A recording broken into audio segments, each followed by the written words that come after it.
What's going on YouTube? Today we got a deck profile of the first place Blue Eyes White Destiny structure deck playmat tournament thing. And of course, I ended up playing Blue Eyes. There weren't very many changes to this list, but there were a couple, so I figured I'd go ahead and profile it. If my voice sounds raspy, it's because I am currently a little under the weather. I don't know what really happened, but yeah, feeling pretty weak. But wanted to get this out there, get an update. I did record some feature matches under my own though because I was just sick, or not really sick, but it got some raspiness in my throat, and I didn't really want to record my matches. But I do have some I'm going to be uploading over the course of the week. My matchups: round one was the mirror match. Then we played 4 rounds. Round two was against Ubel, and then round three was against Ryuji, Sinful Spoils, and then round four was Crestron. And I ended up 2-0ing everybody. The non-engine selection I picked worked out very well. And yeah, we're just going to go on and get right into it. It is a 40 card deck. Even though it looks very big, it's because Dragon Shield outers kind of suck. So yeah, we'll just get right into it. So how I'm gonna do this is just I'm gonna layer this up based on starters, engine requirements, and then non-engine.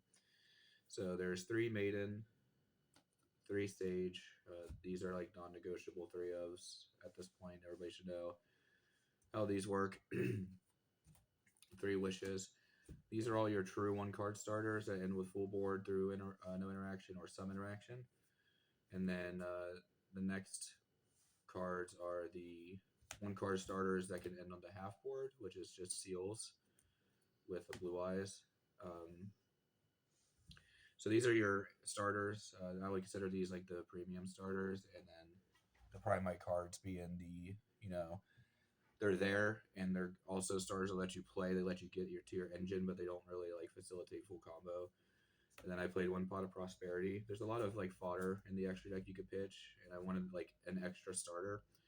So in theory, to even just on the half board, we have 16 1-card starters in that sense. This one's 1.5, but you draw 5 cards in your opening hand. So I wanted that many starters for the deck, which is really nice. It matches up with my non-engine -1, but there's just nothing else that you can really play in this in these slots here.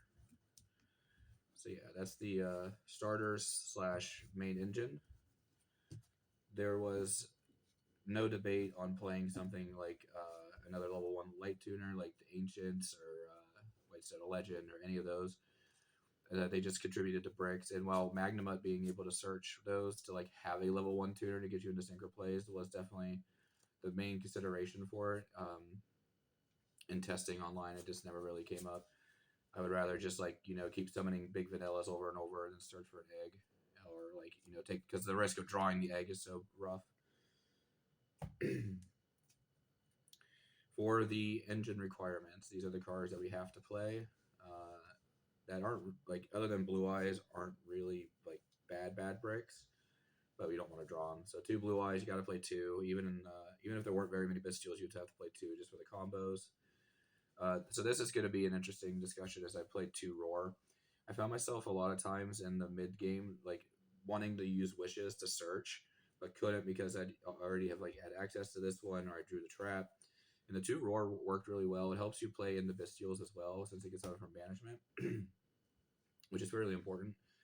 But also, just even if you just open one of these and your other cards, this is just not a bad extender. I never play 3 because it's too cloggy, but the 2 worked beautifully for me all day. There were a lot of times where I just had wishes and didn't have to search this.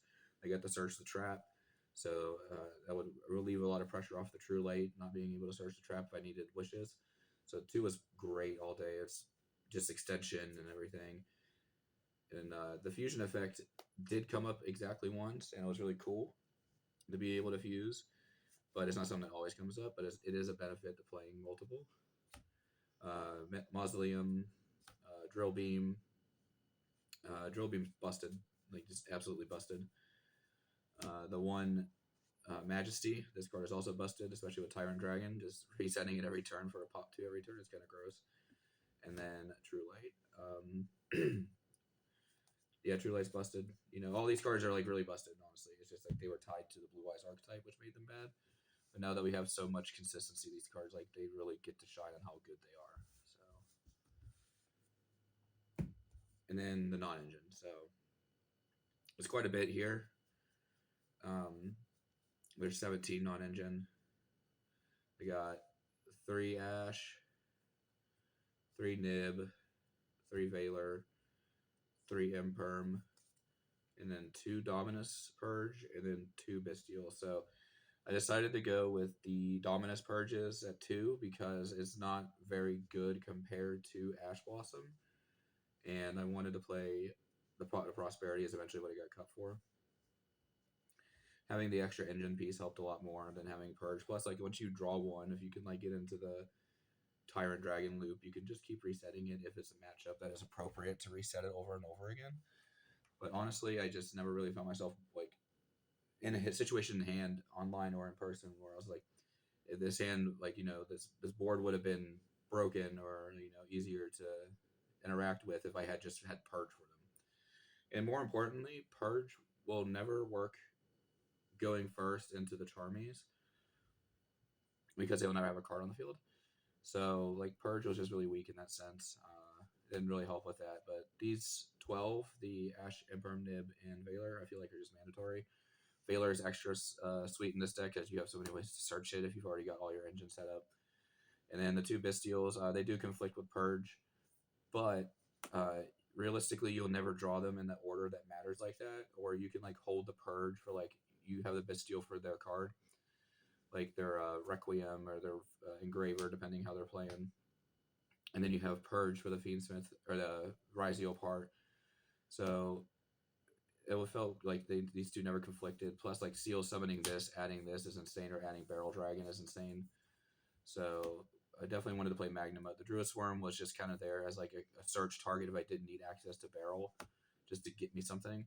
And there were a few times where I used Magnum to add back like a Spirit Dragon to the extra deck, or the big Neo Ultimate. So that's the non-engine. Honestly, I literally never bricked today. I know that's just like variance in a small sample pool, but even online, like I've never really bricked. There was one time where I guess you could say I bricked when I opened like 4 hand traps and Maiden, but the True Light got ogred because it just was my only play. Normally, I'll try to set up a Spirit Dragon before, but sometimes you just have to do it, and then like you consider that that's not really a brick, but it was like unplayable, and I still ended up winning the game because they couldn't play through the 4 non-engine. You will notice that there's no Fuelos in the main deck as well. I ultimately decided that I didn't want to play any Charmies or Phantasma or anything in the main because I wanted every hand trap to be live going forward post turn 1, since this is more of a mid-range grind deck. And there are a lot of cards you just do not want to draw in this deck. And I know that really shouldn't be like a real factor to not playing it. But in my mindset, it just doesn't make sense to play the Charmies because like you're never going to play like enough like cards that justify drawing all the bricks to help break boards. Because like if I Fuelos you for 3 and I draw Blue Eyes, and like True Light, like what did that accomplish? Like sure, I got them off the top of my deck, so I could potentially draw something else, but it just never really came up like that for me. And for the extra deck, 3 Spirit. This card is broken. I see a lot of people play 2. I think you have to play 3. I know that if you like control your resources or manage them better, you can get away with 2. But even like as somebody who's played Blue Eyes like with this card since 2016, I still feel like you just kind of want 3. Like the grind situations come up all the time where like you'll summon the first 2 on the field, right? And you'll go into your Cypher and other guy, the ultimate, and then when your ultimate gets outed, you can bring this one back. And even though you can't tag out, you can summon this one and then tag out into Crimson Dragon again and make a Trishula off of it, which is something I'm still playing, and it did come up. So yeah, that's the reason I play 3. But also just like the card's busted. You really don't want to have 2 and then get like unicorned and then like only have 1. So that's the big reason. Big shout out to friend Zach for hooking me up with this QCR Ultimate Dragon. This card is incredible. It's really cool. I would play multiples and like thinking about it, and like probably cut something like the Moonlight Dragon or the Light Storm, these are two things that have only come up like once ever, and they weren't really good when they came up. They were just like something I needed. Uh, so maybe I would end up cutting one of these two for another one of these guys and just like having it as a spirit tag out, but I don't know just yet. We'll see how it goes. Crimson Dragon, and then I am playing the Trishula still. The Trishula came up and it won the game. It was like, a situation that probably could have been won if it was just like another card too, but because it was Trishula in particular, it took away their follow up in hand to make their like bounce back turns even harder. So I like to give the credit to Trishula winning the game there. It doesn't come up very often. I had a comment on one of my other videos asking like when would I ever make the cards. Like it's not a card that comes up in every matchup. Like it just doesn't. But like there are interactions and situations where it can, and those cans are a lot of time worth the justification of playing, in my opinion. And plus, since I'm playing Prosperity, I could like since it doesn't come up all the time, and it could therefore be like a voluntary card. You can just prosper it away. And then Cipher Dragon, I see a lot of people playing like the 212s over these, and I feel like that's very win more. And it probably is win more to play Trish too, but I would like to think that this provides more options. Just another level 12 as an Omni Negate. I don't know how to test it. This card is phenomenal. Like it is a monster negate and it protects your board from being spirited away. So yeah, 2 spirit. Still got to play 2 spirit. There's a really weird combo where you have to make seals with this and you need the second one to make, but it's also just for follow up. It's just a free monster reborn. Seals. I made seals a few times. But it never really did much, and that's to be expected. Like most of the time, it was just getting Magnum up. But yeah, the seals is just good if you get interrupted a bunch and you can't really end on anything. Because like if they trade 3 cards to your your 2 cards that you usually play into it, you can still end on seals. So seals is a bounce, and then you probably had like another hand trap or 2 in your hand. So you have 3 cards. There are 3 cards after they use 3 on your 2. So like the math works out to where seals is just perfectly enough. And then the last 3 cards were 2 Tyrant. I did end up switching this from 1 to 2. And the reason I am on 2 Tyrant is I play 2 Roar. I can make the second one, even without the equip effect from Majesty. Or, not Majesty, sorry, the Wishes. So I wanted to play 2. It did never come up that it was there, except for a Prosperity target. So this could be, something else that you really want it to be. I just thought 2 might come up in the grind or something like that, but it never really did. That being said, though, I do think going forward, I'm still just going to play 2 just in case.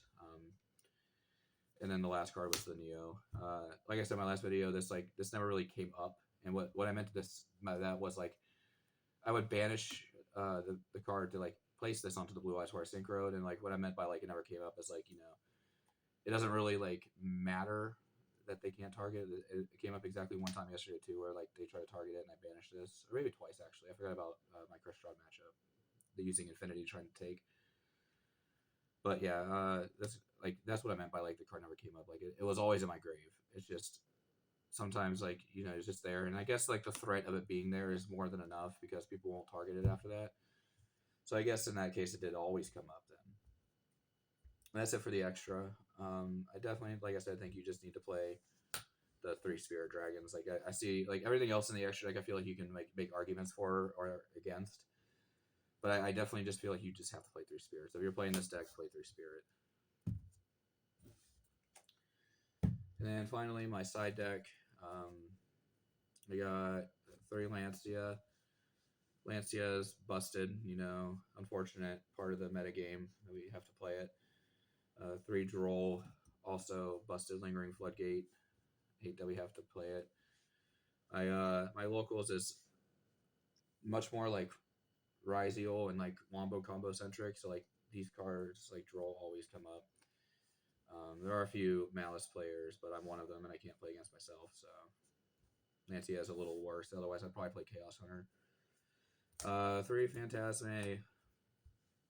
Phantasme is a hand trap that I wanted to play because you could activate it, draw into Droll, and then like not feel like guilty, if that makes sense. Like if you use Fubulos, then you um, if you draw off your first and second, you only draw one or two cards. This is always guaranteeing you two. This puts bricks back into your deck, like True Light or Blue Eyes or something. You know, just like it help unbrick your hand. There's a lot of matchups where it's decent. It's got on field protection.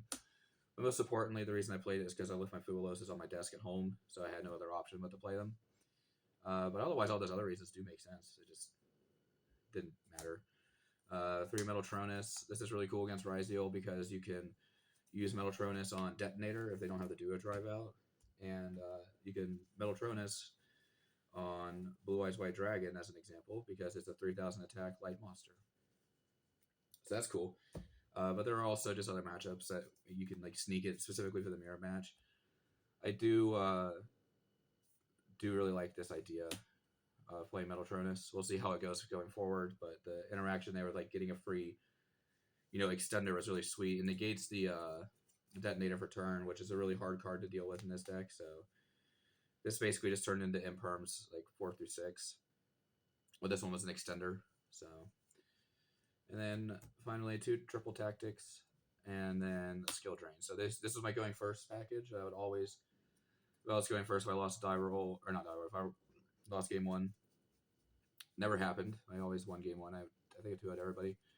But the idea is you just cut the nibs out for these, and you have like better going first cards, and then you can like adjust with these, these 6, depending on the rest of your hand traps. Like Dominus Purge usually always got cut going second, which is really weird. It's like a really good game 1 card, but it's not a really good game 2 and 3 card because they will at some points like mess around with their engine and stuff to where it doesn't work out as well.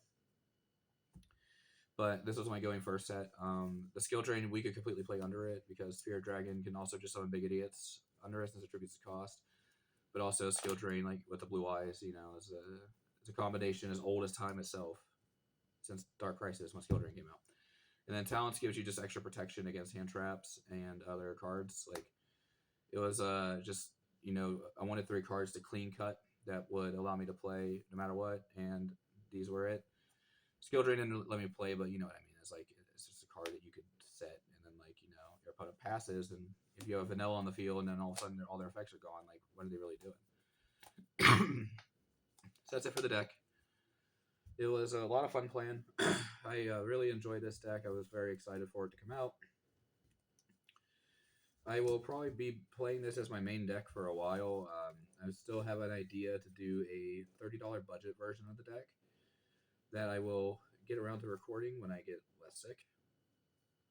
And I will be posting about it. I do think that the deck at $30 has a fun merit to play.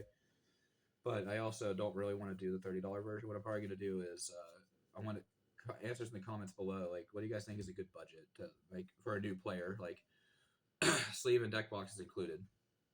Is it like $60? Do you think just like the $36 for the structure decks and $36 more for singles and stuff? Like, $72? Do you think $100 is good for introductory budget deck? Let me know what you guys think in the comment section down below. Everybody's doing the $30 one, so I kind of want to like improve on it so I can show people that you can play the deck. Well, you won't be able to play Primite, unfortunately, but you'll be able to play the deck without spending, hundreds of dollars on the Primite cards. Thanks for watching. Remember to comment, rate, subscribe. Let me know what you think about the budget section of the video. And thanks for everything. Thanks for still sticking around despite my terrible upload schedule. And thanks for watching. Peace, YouTube.